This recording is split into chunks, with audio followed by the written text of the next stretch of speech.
Welcome to the Two Fat Guys and Album podcast, our weekly dive into iconic albums and our search for modern classics. In this episode, we explore the 1971 album Aqualung. Side 1 deals with the seedy side of secular life, and Side 2 deals with Ian Anderson's critique on what he views as Christian hypocrisy. It is the album that solidifies Tull's style and propelled them into the hierarchy of prog greatness. Don't forget to hit that like and subscribe button for more album reviews, in-depth interviews, and music analysis from two guys who love music no matter the genre. Don't forget to hit that like and subscribe button for more. I already did that, huh? You can't say it enough.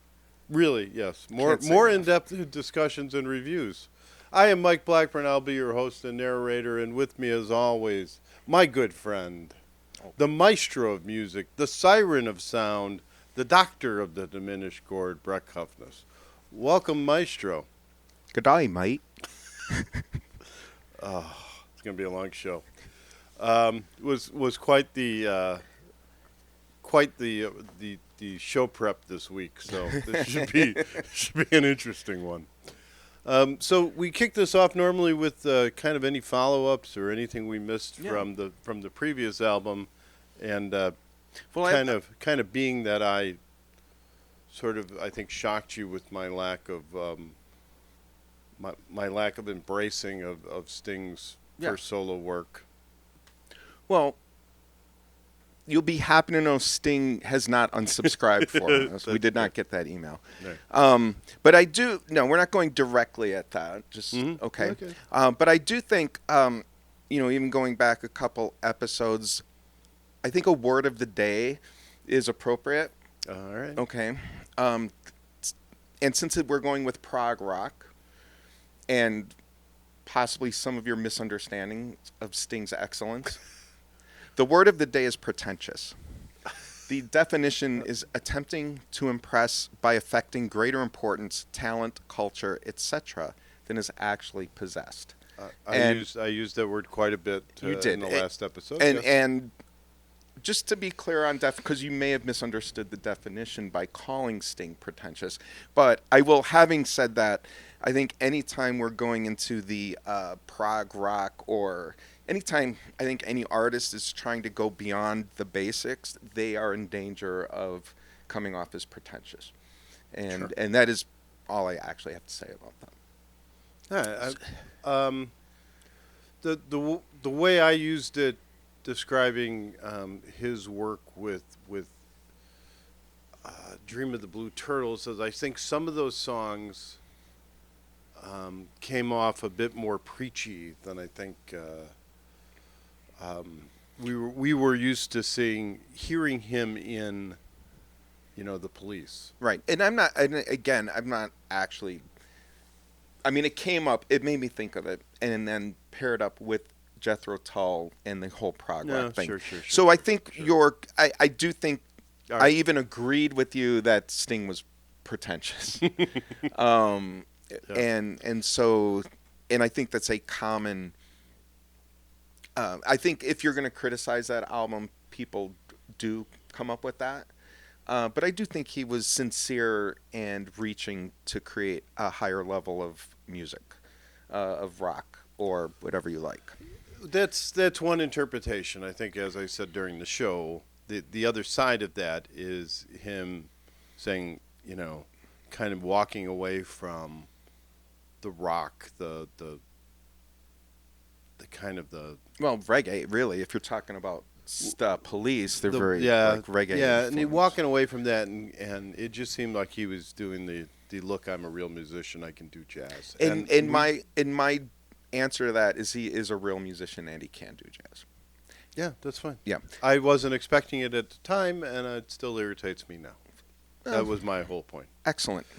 If I've irritated you, then I've reached some level of success. Sure. So you'd mentioned that these album is sort of a religious theme. There's some religious elements to this album. And actually the second album we're going to speak of has similar themes to it.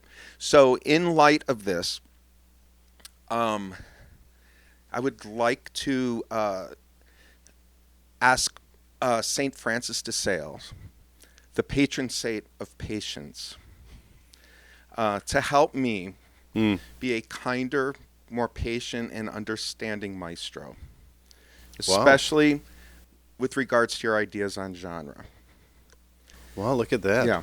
And if that doesn't work, I'm asking St. Jude, the patron saint of lost causes, to give me some support. Yeah, I do find you a lost cause. So, excellent. Not the direction I was going with that. And then I have one last thing to sort of tag onto our religious theme. So, as the maestro of music, Not the maestro of religion, but go on. Clear, right. Yeah. As the maestro of music, I feel like at some point when you say silly things that are factually wrong, I should be able to speak ex cathedra and just say, as the maestro of music, this is a thing. And my plan for this is I would just take my tiki cup, have a sip, tap it, and say, the maestro has spoken. And that would be and I wouldn't overuse it. It's obviously these are only for the most egregious situations. So if I could make my first ex cathedra proclamation of the show, of the whatever. Mm-hmm. Okay, I forget the order. I have to drink. Tap my cup. Mm-hmm. And tell you that Dream of the Blue Turtles is not a jazz album. The maestro has spoken. Ex cathedra. I don't even know what to do with that. Apparently. You don't have to do anything with it. It has been spoken. So let me add Pope of Pretentiousness to the title. No, it's not. It's the maestro of music. The maestro has spoken. I'm just invoking, because, we do a lot of debate and banter, and it's all wonderful. It's all part of the show. It's all taken in good spirit. Yeah. But sometimes I think all the Catholics are unsubscribing right now. There are such a thing. Well, I'm not claiming popeness. I'm just claiming maestroness. It's simple. And when it comes to the world of music and facts, and actually there's a wonderful line in the second album that we'll get to, where opinion has become fact.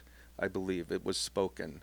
And at some point, I believe there are facts. And if I could just delineate between what is my opinion and what I believe is musical truth, I would just like to put that out there as that is a fact. We can agree to disagree. All right, so moving on. So Jethro Tull got into a bit of a kerfuffle, not necessarily of their making. In 1989, Yes. Jethro Tull won a Grammy for Best Hard Rock, which in nothing of their own doing. Right. They made an album. They didn't nominate themselves. Right. They didn't vote for themselves. Right. But it has somewhat tarnished their legacy. I don't think that's true. At least with the heavy metal world, because they won the Grammy for Best Hard Rock Performance of 1989, beating out the likes of Metallica, Yes.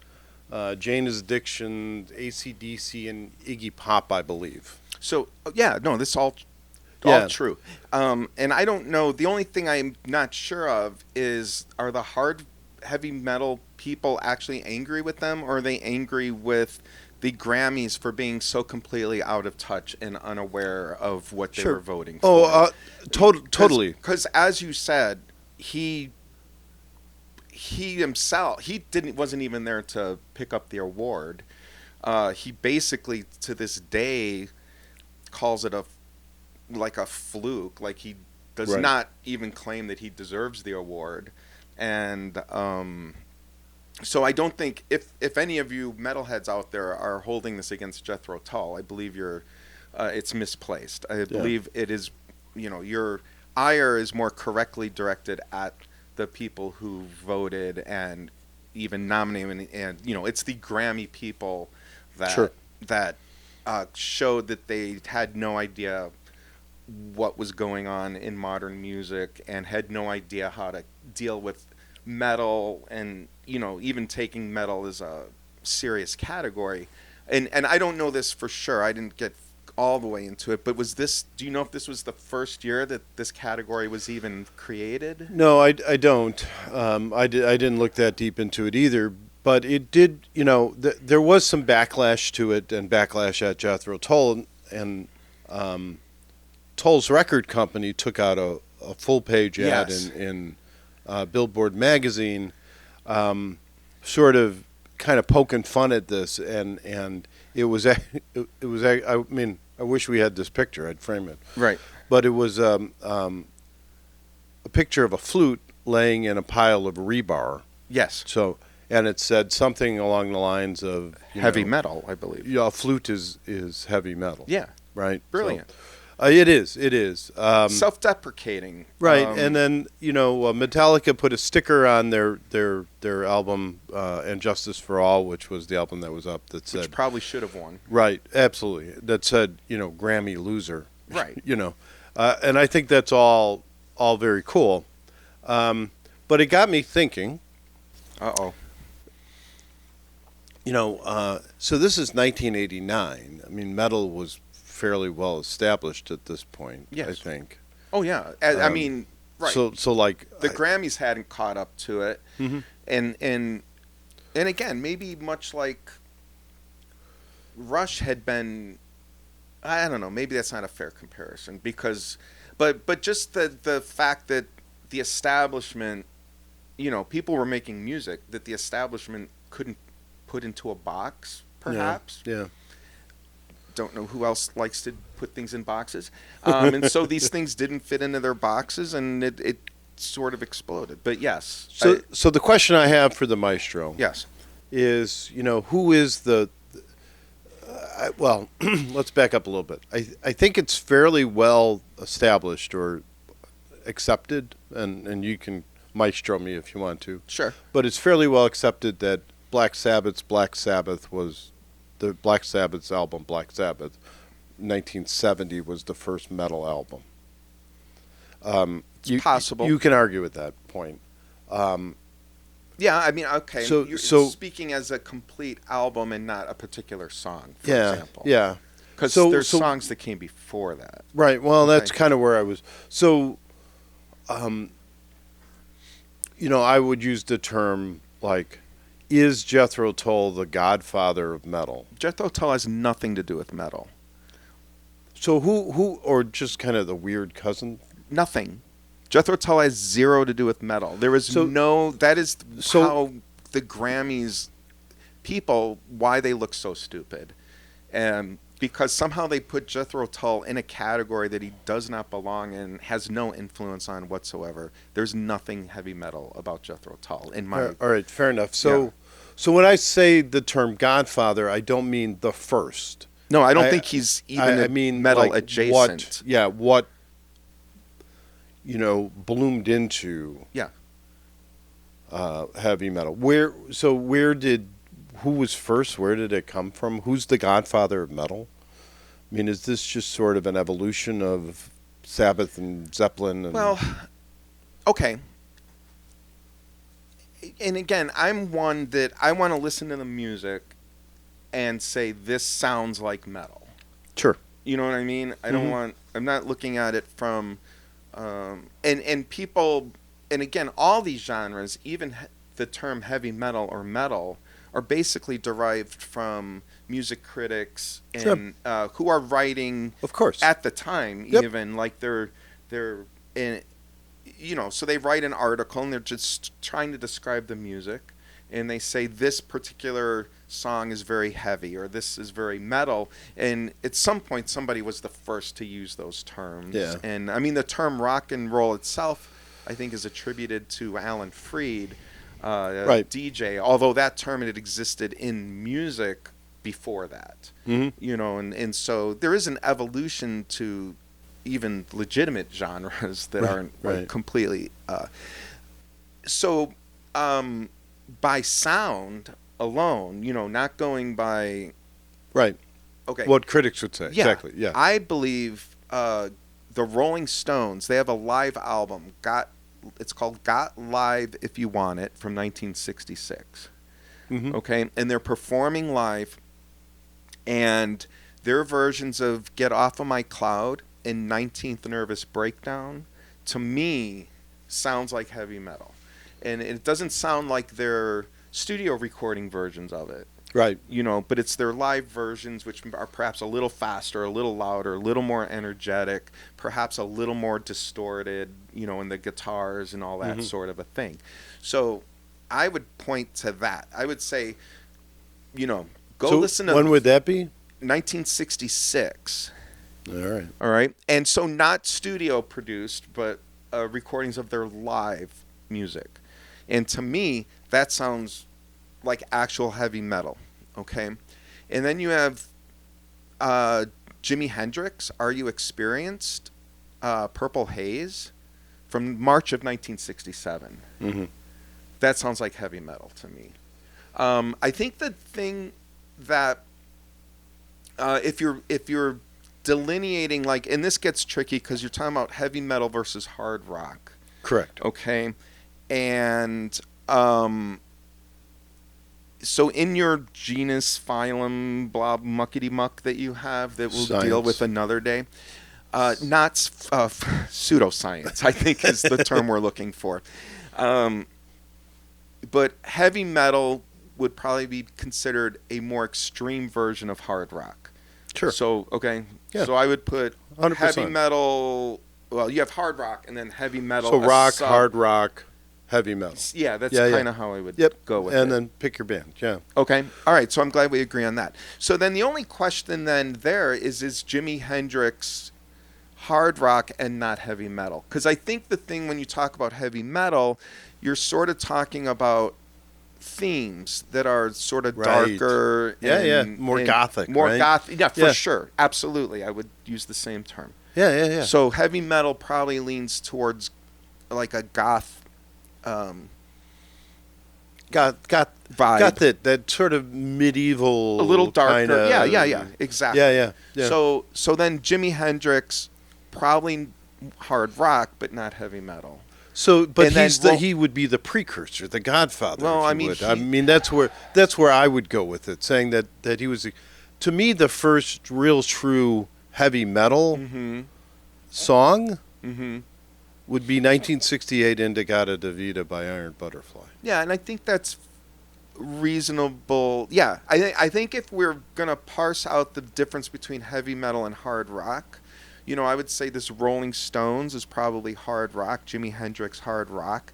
There's another, a band called Blue Cheer, who recorded Summertime Blues in January of 1968. But again, that's probably hard rock. That probably doesn't have the gothicness of heavy metal. The Beatles' Helter Skelter, November of 1968. So, you know, all of these are happening relatively close to each other. Yeah. And again, Helter Skelter, probably more hard rock than heavy metal. And then that leaves me with probably agreeing with you that if we're talking about heavy metal, Iron Butterfly, it's a little darker. Performed live, by the way, in 1967. They performed it live before they recorded it. And so you could say that, like, this song existed in 1967, but wasn't released until June of 1968. And perhaps the first, I wasn't sure where you were going with Black Sabbath, but if you're saying the full album, because that's 2 years later than... Right, so that's the one that gets credited all the time. You know, so if you look up the literature or whatever, Black Sabbath, the 1971 album gets credited with being the first true heavy metal album. and opinion, right? Yes. So I think Indigada Divida in '68 was probably the first song, and it's so long it might as well be an album. True. But then, to me, the first really gothic album that really captures what I think metal is would probably be Led Zeppelin 4.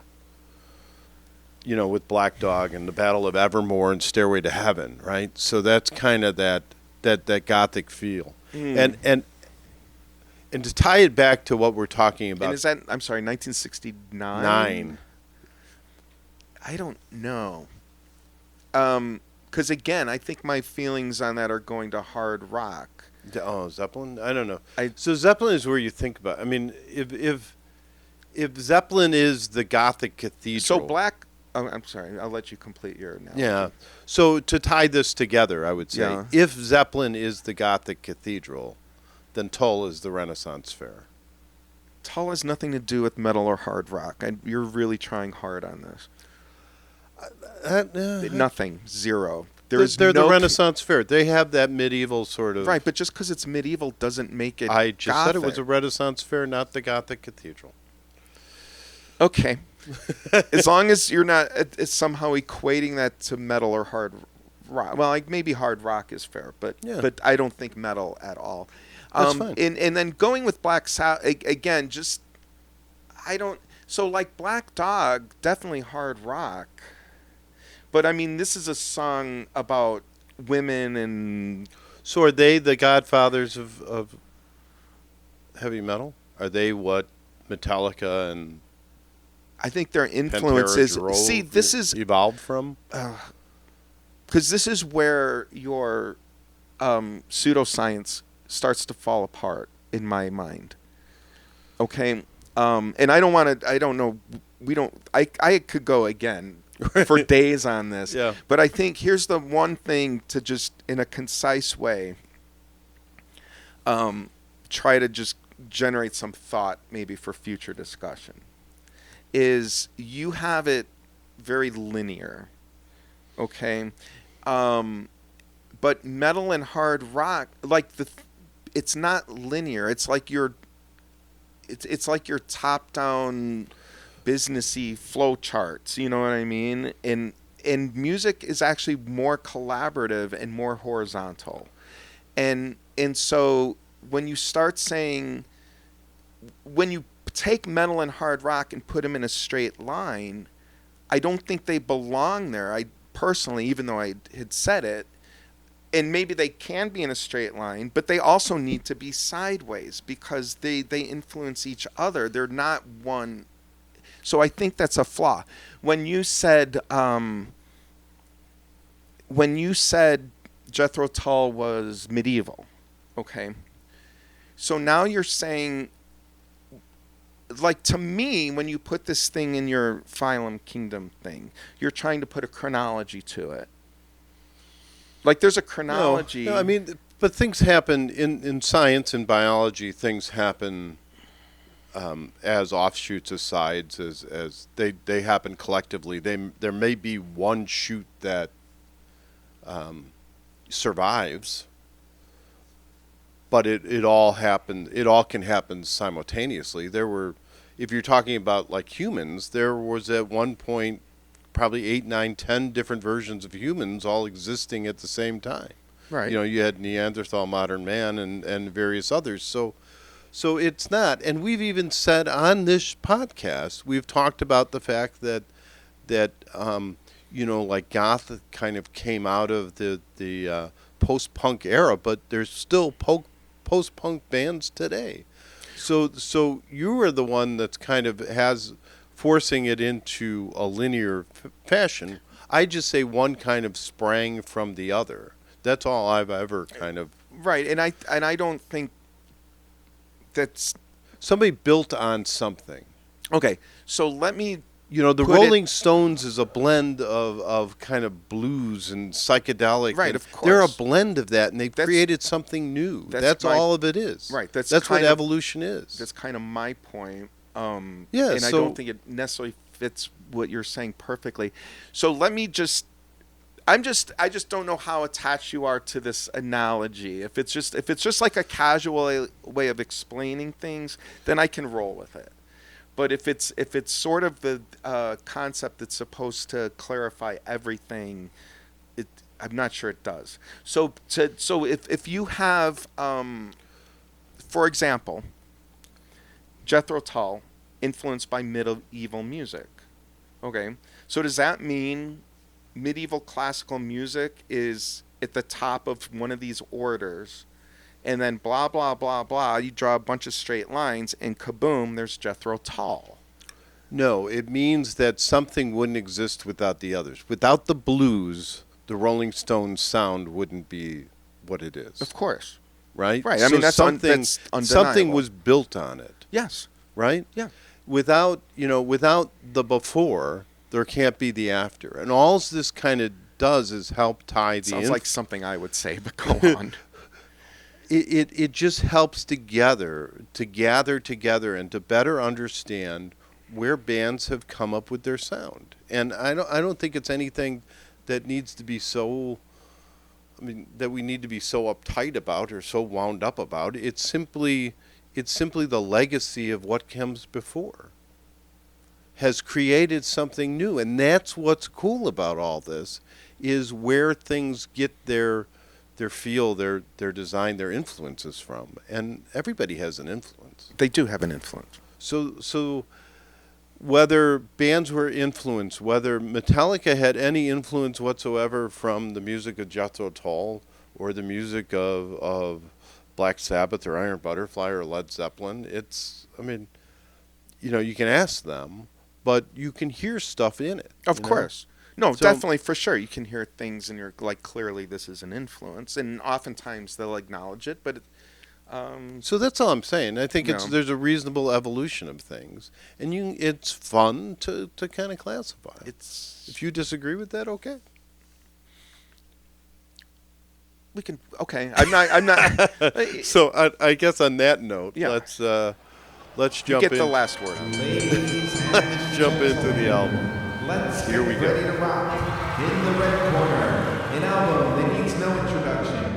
An unranked contender. This prog rock masterpiece reached number 7 on the U.S. charts in 1971. Selling over 7 million copies worldwide, it features the amazing guitar work of Martin Barr and legendary rock flautist Ian Anderson. This is Jethro Tull's Aqualung. And in the blue corner, 2 fat guys. This is 2 fat guys and an album. Well, Maestro, we have quite the album for us today, huh? We do. I don't even know where to begin, other than saying that at least my reading of this is that, as I said in the introduction, that there's 2 sides to this album, as there is to every album. But there's again something I would say. Yeah, 100%. I think I'm spending too much time together. Finally. But there's a secular side. His critique on kind of society, or Ian Anderson. I hate referring to Jethro Tull as a he, because he's not, right? But I think Ian Anderson is the lyricist here, so we can refer to him as a he. But so it's kind of his critique on the secular world. Okay, are we just going with? We know Jethro Tull is a band, and Ian Anderson is the lead person in the band, but we're just going to call Jethro Tull he for the sake of... Apparently. Because I think there's some really good long-time musicians in Tull. Yeah. Well, I completely agree that Jethro Tull and Ian Anderson are pretty much one and the same. Sure.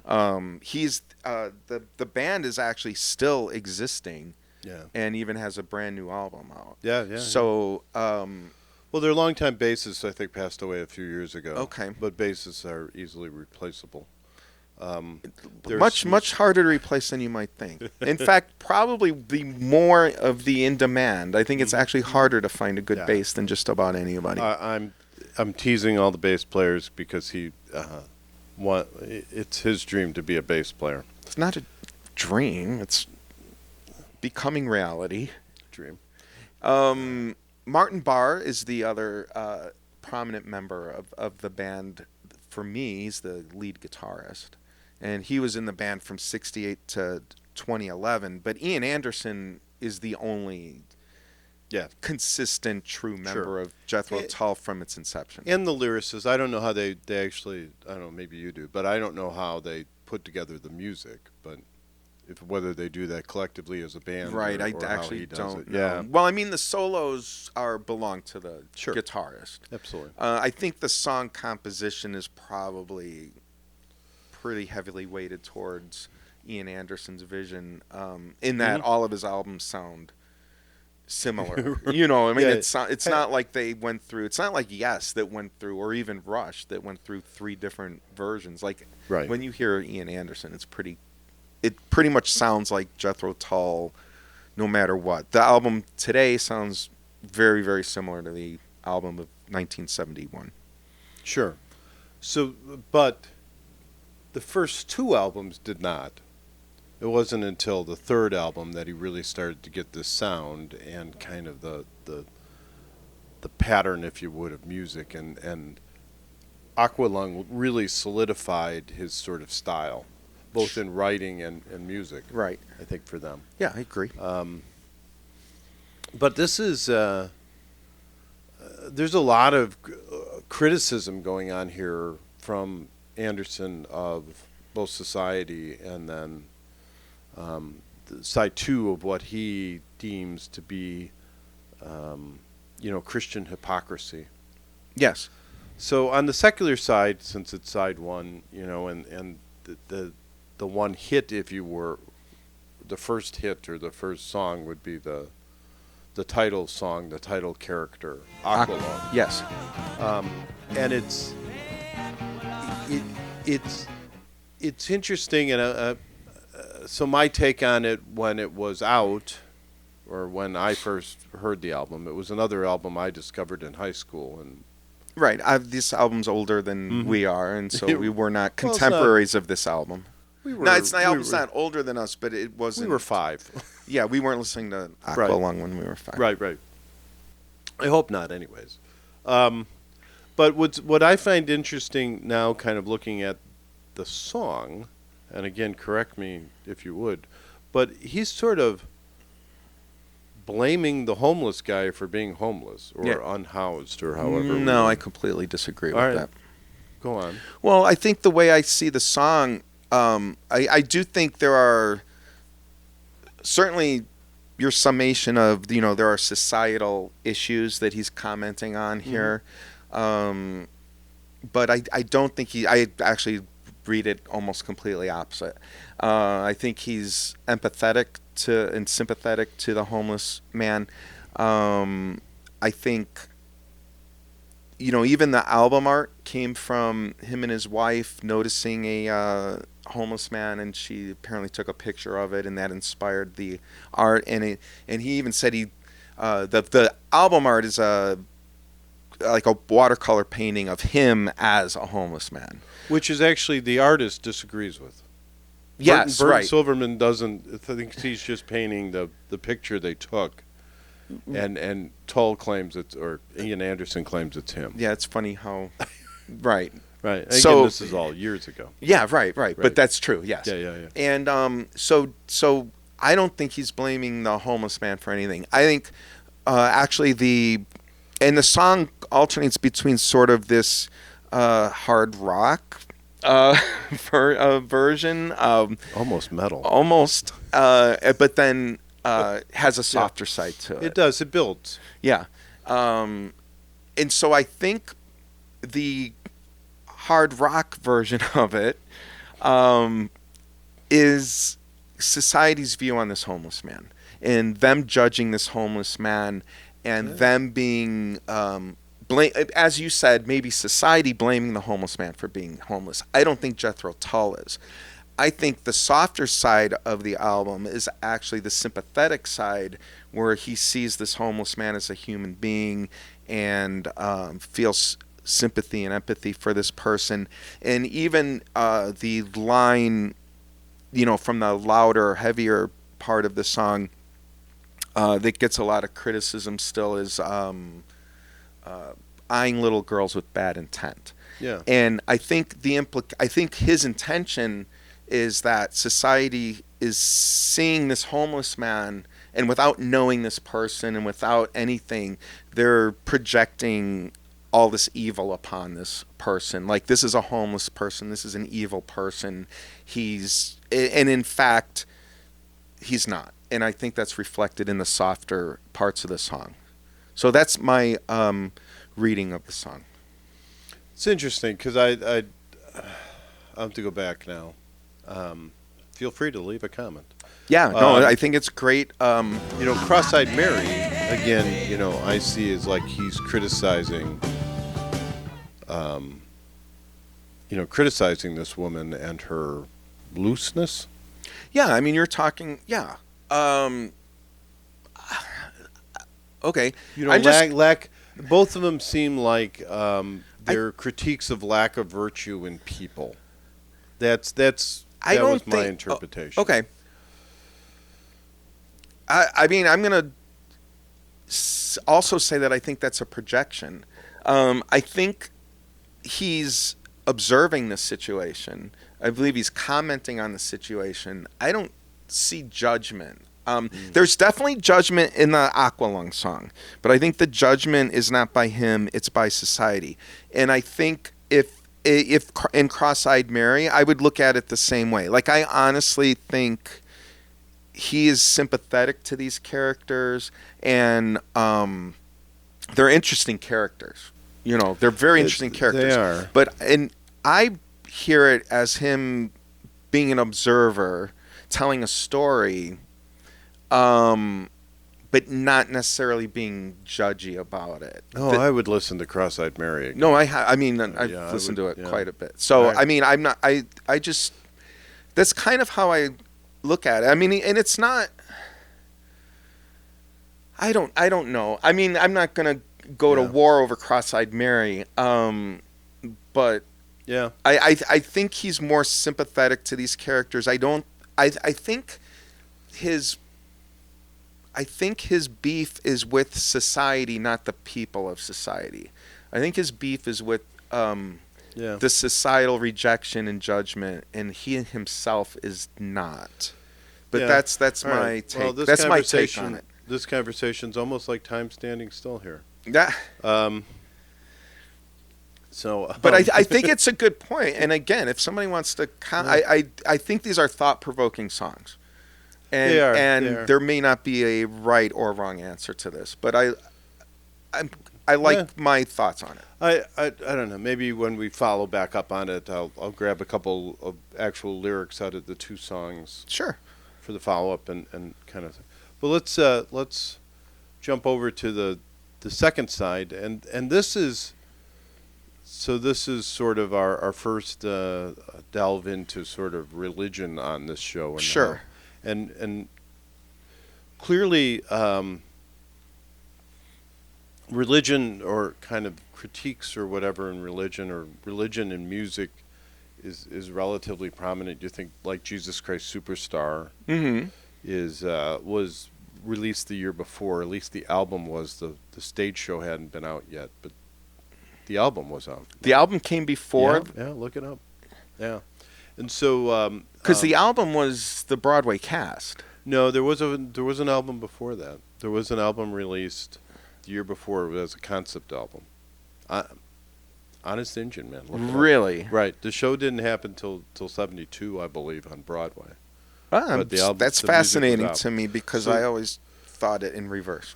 So and Jesus Christ Superstar, as much as it's kind of you see it performed and loved, it's an interesting spin on the Gospels because it's the Gospels from as told by Judas's perspective. Okay. So it's a little bit interesting how, and then Godspell came out at some point later on, and it's how all religion was being kind of used in modern music here, and Tull is just another example of that. I will say relatively strongly that he is he's not anti-God. I agree. You know, and it's even clear how he wrote the lyrics, because he uses God capitalized, capital G, Mhm. but he also uses the pronouns when he talks about God capitalized, Mhm. like the he is capitalized. Mm-hmm. So clearly there's respect for God in there, but there's a lot of criticism about how modern religious practices use God. Yeah. So you have like him in his golden cage, right? Yes. So religion kind of locking God in a particular perspective, Right. which is fascinating And using it as a tool of manipulation. Correct. And yeah. I mean, hymn 43, I think, is very critical of people using God or religion to make money and make war, which is I believe that's exactly what that song is about. I think that's all a very fair criticism. Yes. Bounding God by your religious perspective. Yes. So this was, and why this album I think hit me so hard when I found it was, I mean, I went to Catholic school. Right. I was an altar boy and was heavily influenced by the church. Still am. I'm still practice. Right. But here is somebody saying, look, it's very easy for religion to be abused. Yes. And misused. And I think that's a fair criticism, and it was kind of my first kind of stumbling onto that. Yeah, this part of it I completely agree with. And as you said, I think Ian Anderson clearly came up through religious teachings, like as you. I mean, I think, and me for that matter, was clearly, these are not off the cuff statements. These are not wild attacks. Right. I think there's a personal nature to this. There's a sharing of personal experience here that I think makes these songs perhaps not pretentious. There's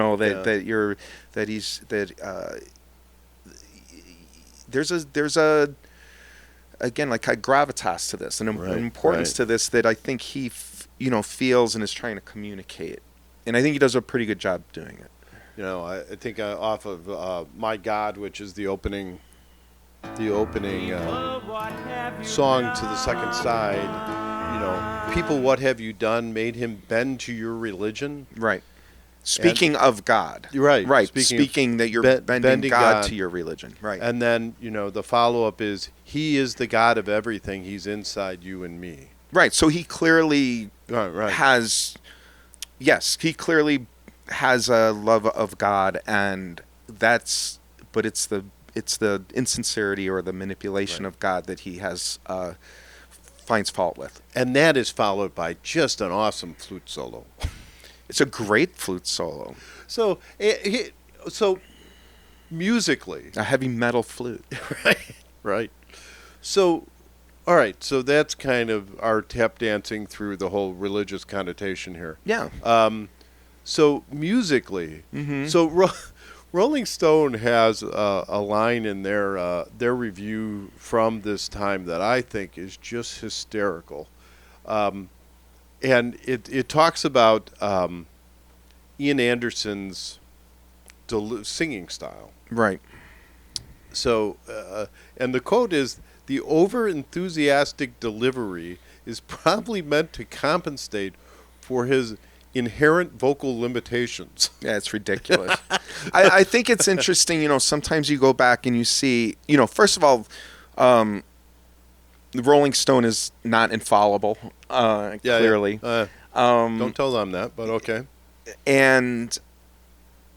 But it is interesting to see contemporary reviews and what people think of them, and sometimes they're just really off base. I mean, somebody's got to write 300 words by tomorrow, and that's what he came up with. No, well, I think that you're right. That's cool, but that is cool of what, look back on contemporary criticism of somebody who, or a band that just turned into a legend. Right. This person clearly did not read the room at the yeah.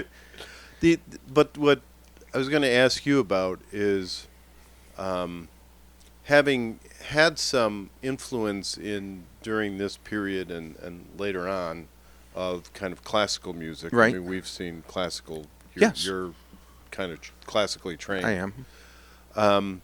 The way he plays the flute, I haven't really heard anybody else. I mean, you hear him breathe, you hear him like almost part of puff those into the. Yeah, I mean, part of these things are. It's really interesting. Part of these artistic decisions, part of this, like the breathing and everything. First of all, it takes a lot of air to play a flute. This is okay. Sure. So it takes as much air to play a flute as, say, a tuba. That the flute actually takes a bucket of air to play. And so when he's playing all these sounds and everything, and then he has to quickly take a breath, he's quickly taking a breath. And, if that's mic'd, however he has his flute mic'd, and if they've decided to leave that in the production, those are artistic decisions, but he is actually taking a big gulp of air to play that. He uses some what you would call extended techniques. There's something called flutter tonguing quite a bit. Flutter tonguing's like you have to be able to roll your R's. It's like, or like if you're trying to do a drum roll with your tongue. Okay, so that's called flutter tonguing. And so he uses that effect quite a bit. There's these extended techniques. He's not doing anything that I've not heard anyone use before, but he's certainly playing rock and roll flute, at times, and sometimes he's playing medieval flute. So I mean, but when he's in his heavy metal mode, it brings that out, and he's amplified that flute. I don't know if that flute's running through effects pedals or the mic, but I don't think it is. But there is some magic that can happen in post-production to make the flute sound a little bit different. Interesting thing about his flutes is he plays on the junkiest, flutes available, like the cheapest flutes there are by choice. And apparently he just rolls through them like they get destroyed on tour and stuff. And so instead of he just gets a new flute that isn't expensive. He only plays on a couple, he owns a couple pretty good flutes that he uses at times, but he's very happy to just play on that. So maybe that gives him the lo-fi sound he's looking for. Maybe if he played on a higher quality instrument, he wouldn't be able to generate that rough sound that he's able to get. I was scared to suggest that it was lo-fi because you could hear his breathing, but the flute solo or the flute piece on Locomotive Breath, I mean, you hear a lot of, I don't know if you call it technique or style or something. I mean, you hear. Yeah, he has a way of playing. Yeah. I don't know enough about his specific style. The flutter tonguing is something he uses for sure, but he does make these popping noises, and he creates a lot of different non-traditional sounds on the flute. There's no doubt. He kind of. Anybody else doing that, or has he made it up over the years? He's, I believe he's largely self-taught, as is the guitar player Martin Barr, also largely self-taught, and even to the extent that he invented his own style of playing. He intentionally did not listen to other guitarists. He intentionally he wanted to have his own unique sound and insulated himself as much as possible from other sounds so that he could come up with his own sound. And Ian Anderson, I believe at the time of this album, or at the time that he had started recording, had maybe only been playing flute for 2 or 3 years. Yeah. And he just picked up the flute because he thought it was the easiest instrument to play, which is silly. It's not, but clearly he put a lot of time into it and a lot of effort into it. I think I heard in an interview years ago that he wanted to be a guitar player, but Right. saw that everybody was really, really good, and knew he couldn't put in the effort to be there. So he could just be the best flute Flute player. player. But he would, yeah, And he was. and so he became the best rock flute Right, player. right. Yeah, Yeah. But It's cool. Peter Gabriel, also a rock flute player. Okay. Yeah. Yeah. Marshall Tucker Band has some really nice flute playing in it. Nice. The theme from Taxi has some lovely flute playing in it. All that's a jazz musician. Yeah. It's a jazz song. So he Scared to call things jazz now. that is a jazz song. So yeah, he's clearly an elite, trend-setting grandfather of rock flute. I suppose he's the person that said, "Hey, you can play flute in a rock band." Yeah. All right. All right. Well, I think we're going to have to start bringing this one home here. Oh boy, we go on forever Right. on this album. Right. I mean, we haven't even touched on Mother Goose, which I And Wondering Aloud, which is Yeah. gorgeous. The one thing about this album, actually, I love, and you had touched on it, but his sort of medieval minstrel playing, troubadour, flute which playing. is really Mother Goose is very much that way. Exactly, Yeah. exactly. Your medieval fare, but also these softer, gentler songs that are kind of interspersed, that are sort of palate cleansers in between the songs, are just as fabulous. Yeah, well, agreed. And comment. They make very distinct points very quickly. yeah, very succinct, very Yeah. clear, Yep. and they're charming. So They are. there's so much. Yeah, it's a good. You could talk about every song So on this it's- album for 10 minutes, probably. It's a fun album to explore, and I encourage you, if you haven't listened to it in a while, to give it a spin again. So that leads us to landmark album, perfect album. Yeah. You got any thoughts? there? I do, and I know we're wrapping it up. Rolling Stone had this at 331, by the way, in their 2012. It may have dropped off their list in their most recent. I couldn't didn't find see it. Yeah. But it was a UK 4 at the time. It was a US 7 album. Yeah. His follow-up albums, Thick as a Brick and The Passion Play, were both, I think, #1 albums. They at went least. right. I Yeah. think this launched him, but It the did, other ones yeah. were more popular. Interestingly, so we didn't even talk about Locomotive Breath, which is the other single. Yeah. So him 43 and Locomotive Breath, I think, were the official singles from the album. Aqualung, I don't think was a single, although that's the one I heard on the radio all the Right, time. correct. But perhaps in retrospect, that's the one that your album rock stations Correct, but grabbed that was much onto. later. I mean, It was later. Much Right, so that even- was in the '80s. We're hearing Exactly. So Yeah. Aqualung is like the classic de facto rock song. single of this. But you hear Locomotive Breath still Yeah. on the classic rock. So station. so to get to your question, Legendary, perfect. this is I think both a landmark album and Landmark, a perfect yeah. album. Landmark. Yeah, I think this is for sure perfect in the sense that I love all the songs on this album. It's a no skip album. Yeah. It works as an album. It's intended to be listened to as an album, as a collection of similar songs that have similar themes. Not a concept album. Like, he's gone out of his way to say that this isn't a concept album. Right. Although there are very clear themes Yeah, running yeah, through this yep. album. Agreed. It's a prog rock masterpiece. It's certainly influenced gazillions of people. Having said all that, it probably still doesn't receive the respect it deserves because of its progginess and because of perhaps its pretentiousness, which always seems to get attention to progressive artists. So people who think it sounds pretentious will sort of set it aside, but people who don't, I think, will love it. So to me, both perfect and landmark album. Definitely perfect album to me, and it was a landmark album for me. I'm not sure how much of a landmark it was in the industry, but it was definitely, to me personally, a landmark album. My final comment, and then we have to move on. And a couple weeks ago we did Meatloaf's "Bat Out of Hell," and now we have this. And I can't decide who I'd rather have, but I think it's here.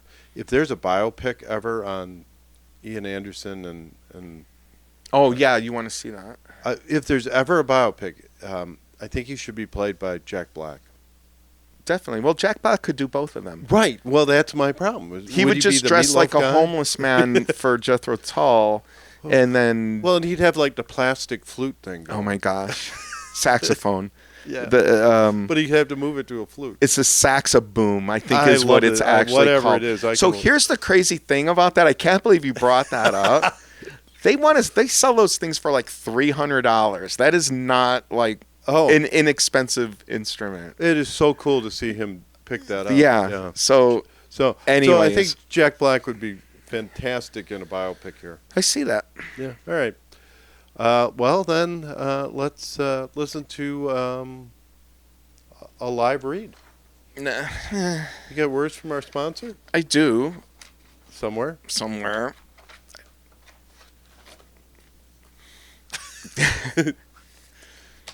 In the secret envelope on the It is in the porch of, secret envelope. somebody's porch. I have a I lot can't of. pull the Oh, come on. Johnny Carson reference. What is it? Say it again. So Johnny Carson, there used to be a bit on Johnny Carson where he got an envelope from somebody. Oh, Karnak. Karnak, but where was the envelope stored? It was in a milk bottle on the Funkin' Wagnall's porch or something like that. I have to go back and listen to. I don't Yeah, remember yeah. that. Okay, we may have Meanwhile, to. I am stalling as long as I can No, for you to find the library. There won't be any stalling that will work for this. So we'll have to come back to the live read. All right. We'll see you after these messages.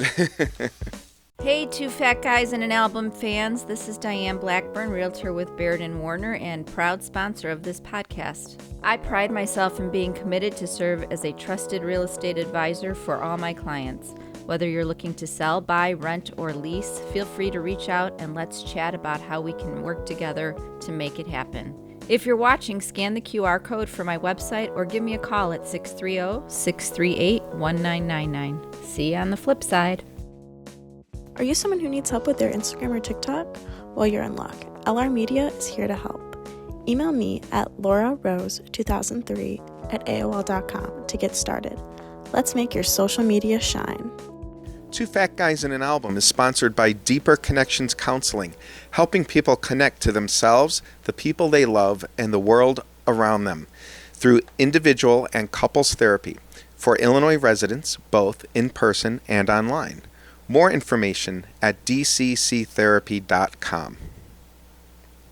If I haven't said this enough, I'm a huge proponent of having good conversations and finding someone to talk to from time to time. And I think it really stems from as I've gotten older, I have a bigger sort of love for empathy. And I think we, as a society and as friends, you and I have been friends for, over 40 years, and we've both been married to somebody for over 30 years. And if you don't have empathy for what other people are feeling or where their emotions are at the moment, your friendships, your relationships won't last. And having somebody to help you kind of understand that and to build empathy and to help improve relationships, I think is super important, especially with all the pressures of what's going on in society today. I agree. Well said. Okay. All right, so we have flipped the album over to side 2, and we're going to drop the needle here. And this is, we're calling What's Going On. What's going on? It's good. That was more Marvin Gaye, right? That's what we're after. Yeah, all right. Okay. So you want to kick this off? You got something you're listening to, you're excited about, Well, you want to share? we did see a concert. We did. I was going to save that, but go on. Oh, okay. No, go ahead. Am I stealing your thunder? No, you're not stealing my thunder at We- all. we You're saw- just going out of order, which is fine. Okay. Well, I mean, Michael McDermott Yep. at Fitzgerald's Yeah. I think he's fantastic. The previous, this is, I think, the third time I've seen him, and I've only come around to him fairly recently, in the past 3 or 4 years maybe. He had a huge hit in the 90s, A Wall I Must Climb, which I recommend to everybody. That's a song I could listen to 20 times in a row. But he's written quite a bit of excellent music since then. He's sort of a Bob Dylan Jr. to me, sort of a Bruce Springsteen Jr. Singer-songwriter. And I say that with no disparagement to any of the artists. I think those Springsteen and Dylan obviously stand on pedestals. But Michael McDermott, like, if you're looking for a comp, I think he writes in a similar vein, and his songwriting is excellent. The first 2 times I saw him, he was just performing with a piano, guitar. He plays piano, he plays guitar. He had a bassist with him, Harmonica, and a harmonica. He does do that. Yep. Yeah, he does all those things, sort of similar to maybe Bob Dylan or Bruce Springsteen. Yeah. Yeah. But this time he had his full band with him. The Arsonists, which I did not know was the name of his band, and including his wife, who plays fiddle and sings phenomenal background vocals, and saxophone, and guitar, bass, and drums. And so I really enjoyed the show, and I think he's got a new album out, which I don't have the title in front of me, Something East Jesus. Oh, doggone it. But he has a brand new album. It's got 20 songs on it, and the songs kind of bounce back and forth between these acoustic versions and then more of the fuller produced versions. And he also has a really great live album from a few years back that just has the acoustic versions. And I think he's a hidden gem that we probably have to talk about in the future. I agree. What I guess, like you said, we saw him the first time was just him and by himself with a piano. Very, very small venue, maybe 75 people, maybe 100. Hey Nani's in Arlington Heights. And this time he was at Fitzgerald, which is a wonderful club, Berwyn, Illinois. Small venue again, which I really like. So if you want to see a Dylan-esque person in a small venue, this is probably as close as you're going to get these days. Singer-songwriter. Yes. And he plays the City Winery also. Yeah, I think he was at Space maybe as well. Yeah, so he seems to always do these smaller venues, and so his performances are very energetic and intimate, and he really feeds off the crowd and communicates with the crowd. I think he's wonderful live. Very cool. And we've also seen as of this broadcast, we've also seen Don Was, but we'll cover that later. So what are you listening to? Getting back to my first question. Anything good you found this week? Well, I'm meandering through some things, coming across some things. My daughter suggested Eliza and the Delusions to me. They have an album called Make It Feel Like the Garden. They're an Australian group, hence the Good Day Mate at the beginning of the... I thought that was my best effort to date. It was. And but they're sort of an alt-rock, alt-pop, singer-songwriter type of female-fronted band. Very pleasant to listen to. I think makes some very nice cocktail music for you. Influenced by Paramore and Catfish and the Bottlemen, by the way. I can see that. Yeah, and in between their, more alt-rock type songs, they have some electronic music, gentle, atmospheric interludes, which actually is kind of similar to Aqualung in that regard. So I think they're worth a listen. It may not be everybody's cup of tea exactly, but my daughter liked it, and it's very pleasant music. It is pleasant. It's fine. It seemed. I listened to it after you suggested it, and I'd say it's a little simplistic. I forget her name, but she. Eliza. I don't think she has the.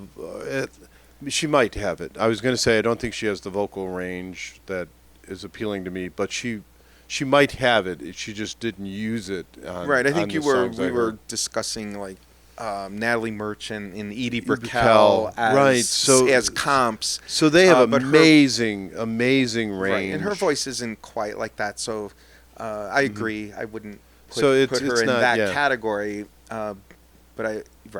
And also not the vocal ability of Haley from Paramore. I can't recall her last name. So it was solidly all right to me. I would, it's you can get every song you want all the time. Yeah. There's no harm in listening to it, and I think people might like it. So anything else you're listening to? Well, I did want to throw out, not listening, but did you know Salt Shed was just voted the best venue in Chicago by the Chicago Reader this year? So we've been there a couple times, and the Reader's a Chicago sort of independent paper. Legendary, independent. And art, music, artsy, film, art, all that kind of stuff, culture. So the readers of the Chicago Reader, voted the Salt Shed the best venue in Chicago. Do you agree with that? There's a lot of great venues. There are. So I don't know. I'd have to think. I mean, in Chicago, are we saying within the Chicago city limits or the Chicagoland area? I just saw it. Just came up. I mean, I love Ravinia. Yeah, of course. So I don't. I mean, I lean kind of that way. I think. I mean, I like Wrigley Field, quite honly, for a stadium venue. Yeah. I'll take any reason to go to Wrigley. Right. So I agree. I don't know. I guess the good thing is we have lots of really great options. We do have lots of great options. So I wouldn't argue with the Reader, but that's it. You shared a piece of music with me this week. Yes. By Pierce the Veil. Yeah. So in my bass explorations, okay, I'm actually working on this song. The way that I came upon this song is I'm learning this song for performance, for future performance, and the group that I'm working with is doing these sort of this punk goes pop idea, okay? And so there's actually a series of punk goes pop records going from 2001 kind of going to 2017, and there's I think 7 different volumes of it where they just got punk over the course of 17 years. Yeah. And they got punk bands to cover pop songs. Like that's the intent of it, okay? Is to take a pop song like Bruno Mars' Just the Way You Are and reinvent it as a pop punk song. So on the one hand, are you following? Yeah, I am. I am. So on the one hand, I tend, I don't know, I can go either way on some of the pop music, but just for the record, other songs we're working on are Heaven by Bryan Adams, Kiss Me by Sixpence None the Richer, but all in sort of reinvented in a pop punk style. So these are songs that maybe we would not, although I like Kiss Me by Sixpence None the Richer quite a bit. At any rate, I've actually loved this project. I'm enjoying this project so much. And these songs, like Just the Way You Are, now these are songs that tend to be sort of like romantic love songs. So you're kind of all over the place here. So Pierce the Veil, punk band. Did Just the Way You Are covered Bruno Mars's Just the Way You Are. Yes. On Punk Goes Pop Volume 4. Yes. And you're playing in some band now? Yes, I'm playing with this band, and we're working on these songs. The Punk Goes Pop band, or the Bruno Mars band, or what band are you doing? It's a band. It's a band that's working in this genre of music, And this is the first I'm hearing that you have a band. It is the first you're hearing of it. All right. Well, And that's it's where actually, I'm kind of confused. So give me without going into glorifying your work here, what do you think of the Pierce the Veil? I love it. I absolutely 100% love it. And part of it, I will admit, is when you learn to play a song and you go deep into the song, then it's revealing. There's things that are revealing to you. And also, you gain an attachment to a song. And I think a big part of enjoying any kind of music is there has to be some personal attachment to it. And that's why, maybe I say a song I like and you don't like it so much, and you have a song that you like and maybe I don't like it so much. And a lot of that is because we just in some way have a personal attachment to this music that makes it meaningful to us. Yeah. And so through learning these songs, I've gained sort of this personal attachment. But the lyrics to these songs are amazing. They are like true. I think, like I've only given them cursory listens in the past, and through playing this song literally hundreds of times, trying to learn it, I've just become more acquainted with the songs, and I love the lyrics to it. I love the idea of this cross-genre exploration, taking pop music that you may have not given full attention to because you might think it sort of is a throwaway song. But I specifically sent you this because I adore the arrangement of this Pierce the Veil song. It's very epic. It's very energetic. So keeping it on the Pierce the Veil piece Yes. without undermining Yes. your work on it. They're fascinating because they describe themselves. So this isn't the first time they've been on Punk Goes Pop. They've contributed other stuff. Yeah. But they call themselves Mexicore, which is they say it's heavy metal with a Spanish flair. Okay. Which I think Pierce the Veil's a fun band to listen to, and I just thought that was kind of interesting how in all the genre conversations of how they think of themselves. Yeah, I'm not sure I hear this song as Mexicore, but now that you say it, I'll give it another listen and see if I hear any Latin influence to their arrangement. Yeah, I'm not sure what they're doing here, but that's generally their music, and I think that's fair because you do see. For me, with them, you do hear kind of the Spanish influence on the punk kind of theme. They refer to themselves as heavy metal just to bring all this back together. Cool. So yeah, anyways, I'm liking this song specifically as a punk version. And just to last comment, like a lot of times when they do these cover things, bands can tend to mail it in sometimes. 100%. And this is a completely reimagining of the song. Yeah, and I think they went all in on this and did a fantastic version of the song. I'm not a big fan of these albums, but this was fun to listen to. So, all right, let's leave that there. I have been listening to a band that I absolutely forgot about, and I'm not sure you even heard of, but Supergrass. No. They're a Britpop band. 1995, they had a kind of a breakout album that was really kind of cool, and it's called I Should Cuckoo. Okay. Is this bluegrass or just it's just Britpop? It's very poppy. Okay, yeah. so the grass is just grass. Their name. Okay, got it. Yeah. And so I'm like, oh, cool. And they're doing this. Well, one, it was kind of eye-opening because they're doing the 30th anniversary of this album tour, which it's a long time ago. Which is me going 1995 was 30 years ago, doing the math way. and going, oh, that's sad. Yeah. But they're touring this album, and they'll be in Chicago in September, at the Riviera. Great place, great venue. Right, in Chicago. I love that venue. Yep. And to my chagrin, it's almost sold out already. Good for them. It is. So, give the album a listen when you have a chance and report back. Will do.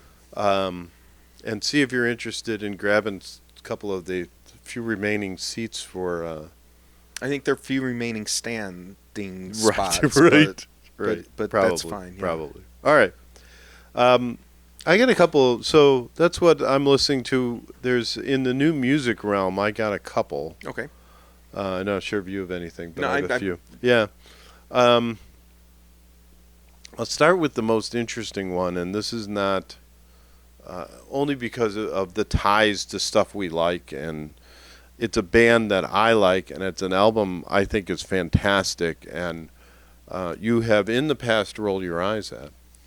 But the band The Antler, Okay. they had just what I think is an amazing piece of art that they put out in 2009 called Hospice. Okay.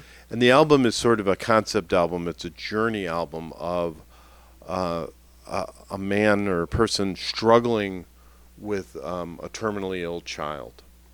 And the journey through that and the emotions through it. And it goes from this sadness, death sort of fixation to joy.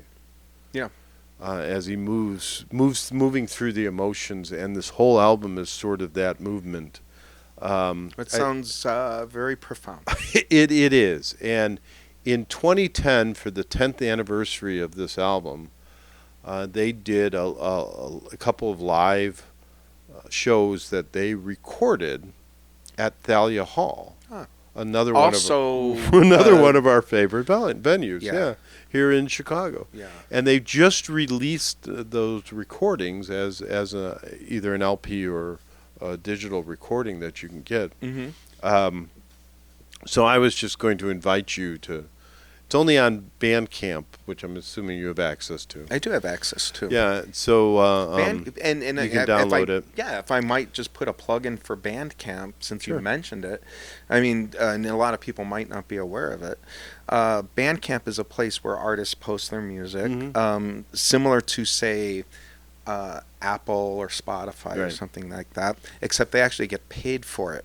Nice. So it's a place where if you have an artist that you especially like and feel that they deserve more than 0.25 cents every time you listen to their song, they get Bandcamp gives a much larger percentage Nice. to the artist, and I recommend checking out Bandcamp to support your favorite artist. So my final thing on this album, maybe that will inspire you to listen to it. I'm already inspired. I mean, you've Right. set the hook. Yeah.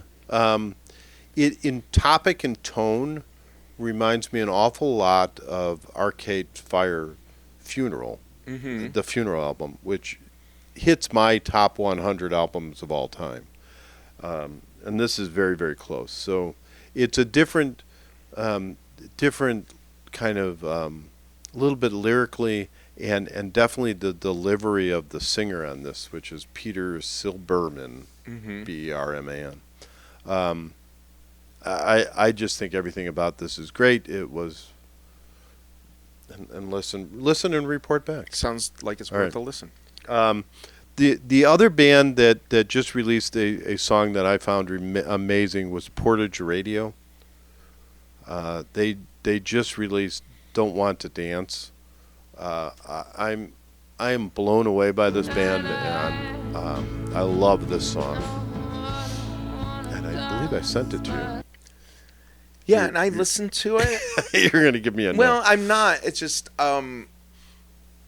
it's fine. It's fine. I think it's fine. It's just I'm just gonna leave it with it's fine. I don't Yeah. wanna.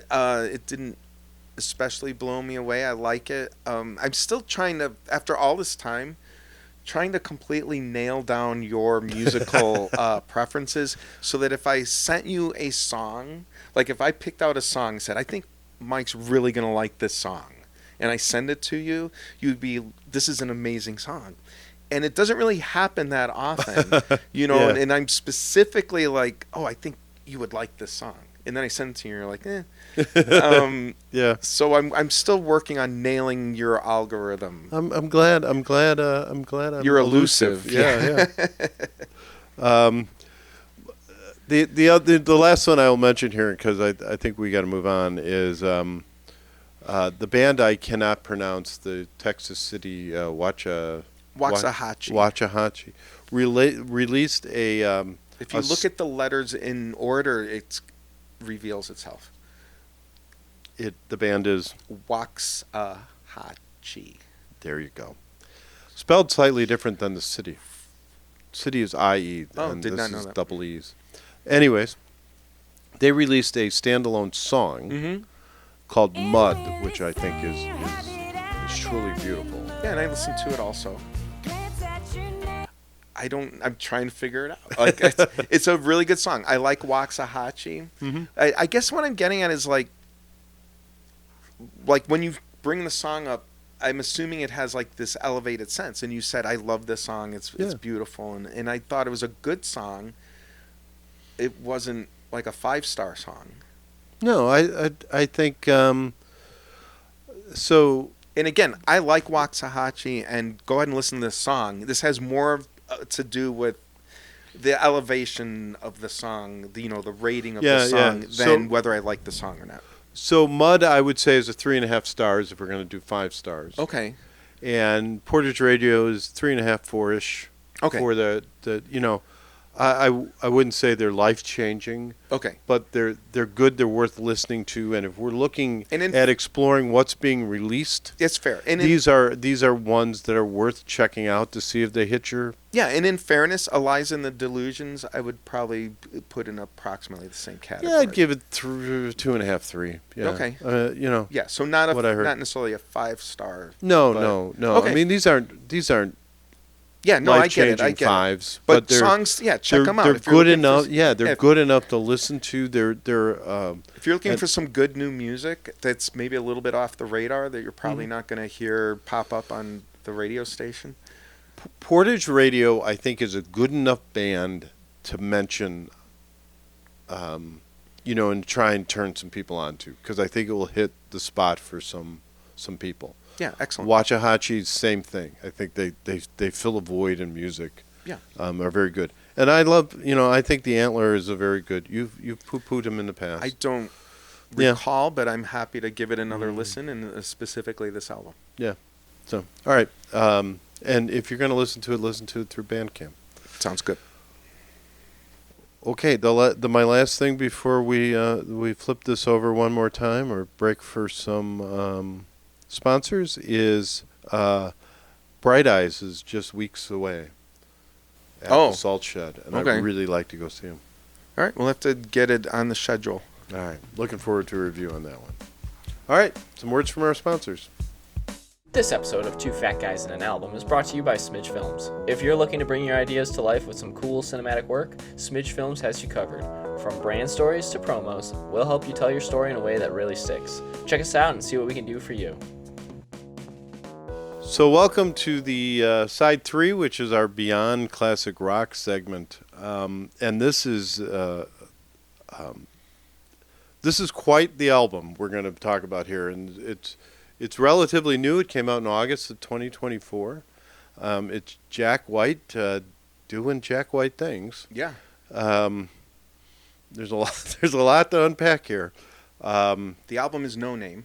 The album's called No Name, which was released with no names on the. Yeah, it was a giveaway. It was a giveaway, and it was the original LP was released in 2 places, I think, in the U.S. He owns music stores, I believe, Maybe, and I think they were just given, like, people went in, bought an album, and they just said, "Hey, you get this with your purchase." So the original reviews were sort of really messed with the reviewers. I know Rolling Stone messed with Rolling Stone for sure, because not only did the album have no name, but the song names were not listed on the first release. It wasn't later that the whole thing was released again, and this time there were song names, but the album continued to just be called No Name. Right. Jack White is an interesting dude himself, from half of White Stripe. The right? White Stripes. Yeah. Which it goes back to 1997. There's, if you're familiar with rock music, you'll know quite a few songs by the White Stripes, but Seven Nation Army's probably, you know, if you want to know, if you're like, oh, that song is, who's singing that song? That's the White Stripes. And then, so that's Jack White and his wife. His former wife, ex-wife. Yeah, his ex-wife, Meg White. Meg White. And Right. he took her name when they got married. Didn't know that. Yeah, so she was born Meg White, and he was born Jack something else. And when they got married, he took her name. Interesting. And then they became the White Stripes together. Terrific. Yeah. Great band on its own. Yeah, totally. But he's... And then the Raconteurs, so he went from the White Stripes, Mhm. and when that band dissolved, he immediately created another band called the Raconteurs, and they had a hit, Steady As She Goes. So for everybody out there who would like just one hit song, like this guy just, like not only does he reinvent himself and go under different titles and names, and he just cranks out songs. Yeah. And then, you know, solo now as just Jack White. Jack White. And this is a fascinating album. Lots of kind of similarities to Aqualung in the fact that it seems to have a couple of sides of different sort of things. This is also kind of half secular, half religious tones to it. Right. And in fact, on the No Name album that they released, and I'm looking for I have read this and I unfortunately didn't write it down, but the only designation on the album was, and again, we're talking about vinyl now. Yep. It's a vinyl record. And on the dead space, like at the end of the album, there's dead space. So they had etched on one side, I believe Heaven and Hell is the first album. Oh, I did write it in. And Black and Blue is the second album. So he had actually etched... Side or album? Side A. Yeah, side A. Heaven and Hell. Yep. Side 2, Black and Blue. And he had just designated those himself by etching them into the vinyl. So, and he has some religious chops to him as well. Yes. He's a practicing or relatively practicing Catholic. He grew up in the Catholic Church as an altar boy. Yes. Actually got accepted into a seminary. Yes. But chose not to go. So you kind these of have are- to give him a little bit of room or there's some knowledge base here. Yeah, there's some credibility, I think, similar to Ian Anderson, where this stuff, I think, comes from personal experience and the heart. Well, yeah, and to kind of solidify this in the song Bombing Out, he actually says repeatedly, kind of the chorus, if you will, is you are the unmoved mover. An unmoved mover is a Saint Thomas Aquinas kind of explanation for God. That somewhere there's the unmoved mover is God. So it's very, very interesting, the religious kind Sort of of connotation. credible and Yeah. legitimate thoughts. Yeah. Is that fair to say? Yeah. Yeah. So all right. So I'm a little wired here on this one, but go ahead. Give me. I think I'm glad you're wired. I hope you are, because I do think it has the same. First of all, one more word about Jack White. 32nd ranked guitarist by Rolling Stone, sandwiched between George Harrison at 31 and Brian May at 33. Yeah. So between the Beatles and Queen. yeah, You don't get, so not a bad place to be. No. You had mentioned an album not too long ago that you listened to so much that you really only got through side A. Yeah. And I'm kind of like that on this album. Like, I so much enjoy the first side of this album. I feel like I would have to talk about this second side in another show. But Sure, I love the first side, which is the Heaven and Hell side. The sound, it's a return to his roots of just being rip your face off, blues, punk, like as a genre, punk blues. You know, there's some rap rock. There's definitely garage rock. I'm curious of what you thought in terms of lo-fi-ishness on this, because it's a very, very raw sound. Well, it's very stripped down. Well, he was very much in, as far as the genre of lo-fi, he was very much, White Stripes were very much that as well. Right. So he liked that sort of feel. Yes. I don't know where to even begin with this. So this is like, it's I actually wrote a note here to myself to kind of describe this because I couldn't quite wrap my head around this. So this is not just the blues. No. But this is the blues, like from On fire. Well, but from everywhere it came from. Yeah. This is not just the Delta blues, but it's also, the Rust Belt blues. And the English countryside blues, and it's all of those kind of melded together into this amazing piece of art. I'm glad you feel that way. This is the revitalizing of the blues, or the rethinking of the blues.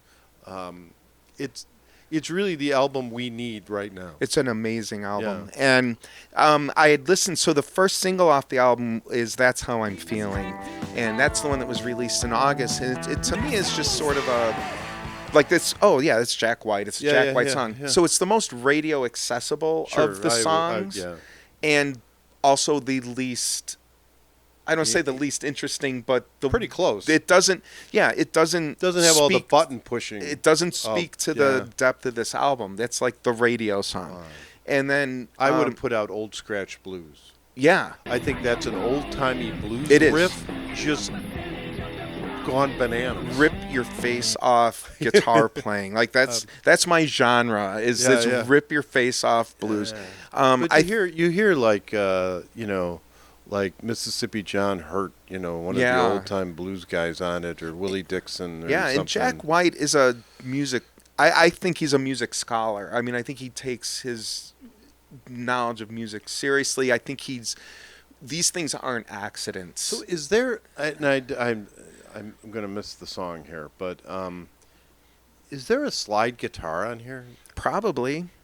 I don't know it well enough to pick the song out that has the slide guitar.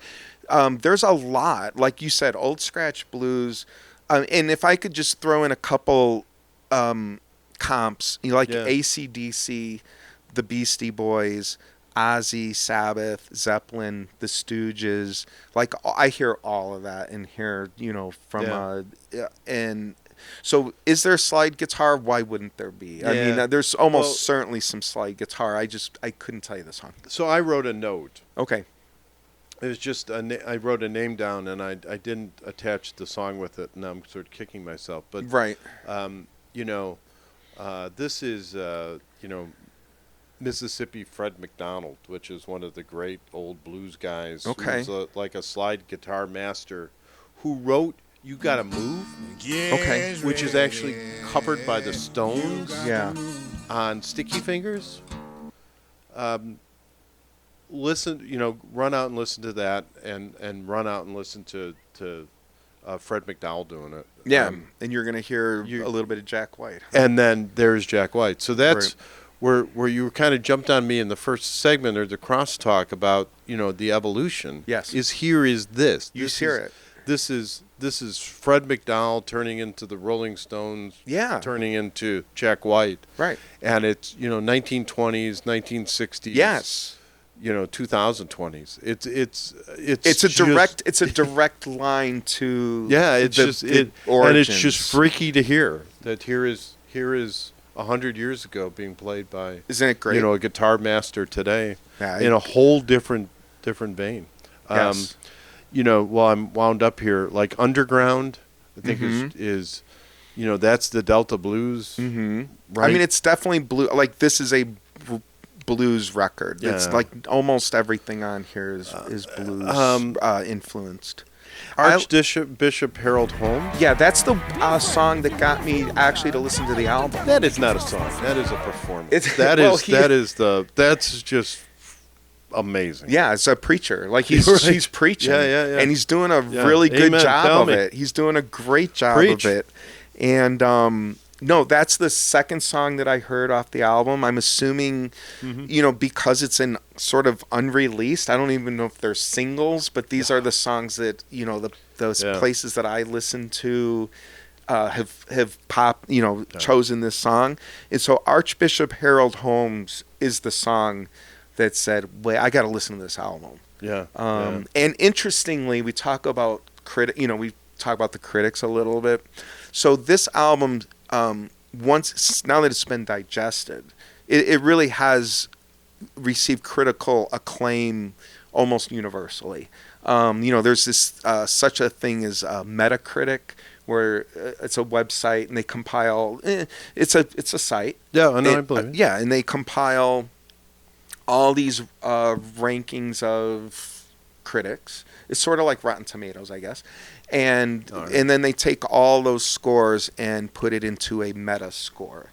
Sure. And so not ours though yet. not yet. Well, they might. Yeah.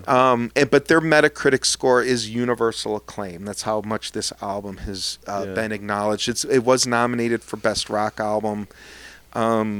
So there is rock, there's blues. Yeah. It's like if you took all that and shoved it in a garage and just said go nuts. Yep. It's Yeah, but my point on the universal acclaim and the reviews is the person that the review that I read of it says this album's all killer, no filler. It's a great line, but strangely the song that they didn't like was the Archbishop Harold Holmes song, and I think that's just as amazing. So it's.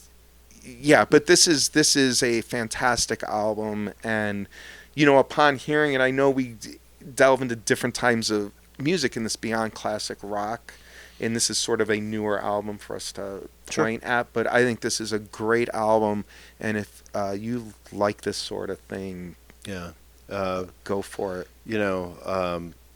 But very very bluesy, very rock. I mean, there's a lot of Rolling Stone here. There's But there's a lot of the old blues masters clearly here. It's fun. So it's the whole, kind of preacher thing without being pretentious. Right. Yeah. No, and it has the same sort of social commentary. There's a lot of social commentary here. The lyrics are very thoughtful. Yep. And it does have the similar respect for God, but concern about how he's being used. Yeah, totally. And additionally, it's like literally almost a parallel. There's like a lot of societal commentary here. Yeah, it's great. It's great lyrically. It's great musically.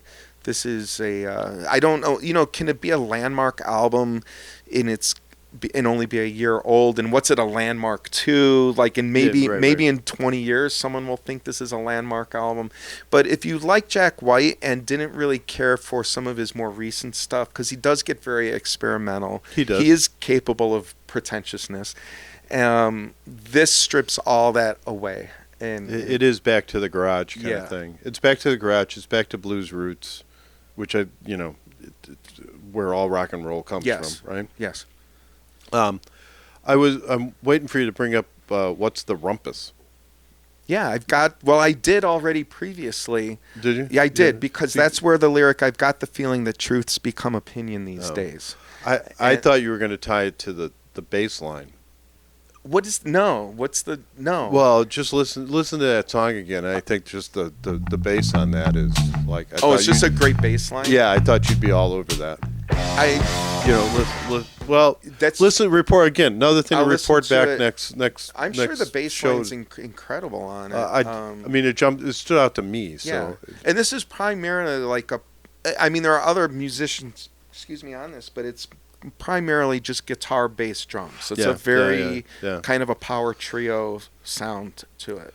And it ends with a song that deserves to be at the end of this album. That's Terminal Archenemy Endling. Yeah, Ending? I think it's Endling. Is it? Yeah. Okay. I don't know. We've already gotten into it could be a typo. That's right. That's it's a perfectly suited a song to kind of wrap this album It's up. a great final song. All right, final. I don't think we can. I'd have to listen to it a few more times to categorize it as a perfect album, but it's For me, the first side is perfect. yeah, it's certainly a great album. And then it's so the first side has 7 songs on it, plus Terminal, Arch Enemy, End / Ling. But Tonight was a long time ago. I really liked. You liked Underground. Yeah, I did. So well, I think Underground is just the Delta Blues. I like the Delta. So we're at least at minimum agreeing on 10 out of 13 songs. Right. Right. So and the others just not enough time to listen to the whole album. I'm also amazed at how much we came up with an album from '71 and an album from 2024. Is that crazy? That have just so much symmetry to them. Yeah. Theme-wise and yeah. So good for us. Look at us go. Yep. That's tying it all in. All right. Dude, last thing. Give me one more. His wife, Olivia, plays on the drums on this. So apparently he has a thing for drummers. Yes, that's true, because Meg was a drummer too, Yes, wasn't she? exactly. Yeah. All right. I think we're going to have to leave the show there. So we're going to flip things one more time to side 4. Before I go through our thank yous, we have to rank albums. Yep. I am going to once again take a pass until we get to our 10th show before I Coward. bust out my rankings. Okay. So my ranking, that is only mine and mine alone. Yep. And does not reflect the anybody's opinions on the show other than my own. Absolutely not. So Aqualung, as I've already said, I believe a landmark album in the as a prog rock masterpiece. Early enough historically that it would be an influence beyond. Yep. Also a perfect album. So then you talk about ranking these things. We've done. Is this our 9th show? Our 9th show. Holy yeah. cow! We have 9. I'm looking at this list. We have 9 albums listed. Moondance remains the number 1 undefeated champion. Just so you know, just to take out that suspense. Rock. Okay. Yeah. And then we have again the question of like Blonde on Blonde, London Calling, which are right next to each other, that are way at the top, and these are such influential albums and such important albums. All other albums we talked about pale in comparison to those two. Except for Moondance, and I'm saying Aqualung, because here's the thing. I fully respect the history of those Blonde on Blonde albums and the London Calling albums, but I've listened to Aqualung wore it out like 1,000 times. Me too. And so I think it has the historical, maybe not the complete level of innovation that those previous albums had, but I think it has enough, coupled with my love of this album and that I actually listen to it a lot, that I am placing it number 2 on our list. I'm not hurt by that. Okay. We'll have to wait to see where it comes up with me, but that's good. So after Moondance, you have Aqualung, and then Blonde on Blonde and London Calling, which are like 3 and 3A for me. Yeah, very, very cool. All right.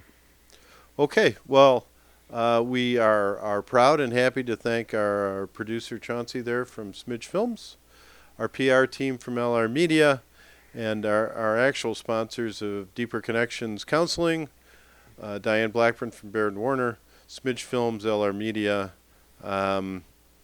We are looking forward to next week's show, with our 10th show. It's been 10 shows. Kind of a landmark show for us. It is. Number 10. Yeah. And we are going to do another amazing album, the 1967 earth-shattering, life-changing, music-altering album of The Doors album. So please follow us, like and follow us. We're on Apple, we're on Spotify, we're on our iHeart. You can find us, of course, always on YouTube. looking forward soon to some swag coming out. Yeah. And as always, I'm Fat Guy 1. Fat Guy 2. And we'll see you next week.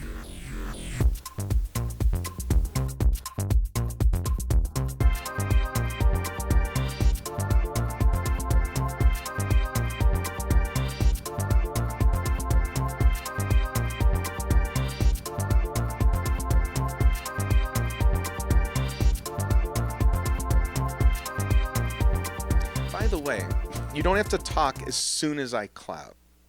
Like, it's good to have, for editing purposes, if we needed to, it's good to have like a half second or two. Am I wrong about that, Chauncey? Because I know he's going to start talking instantly. Like, I know he's just going to, like... So, the clap is just to sync... Do you need a new narrator? The clap is just to... I'm trying to help. I'm just saying the clap is to sync sound. If you have a better person to do this, I'm happy to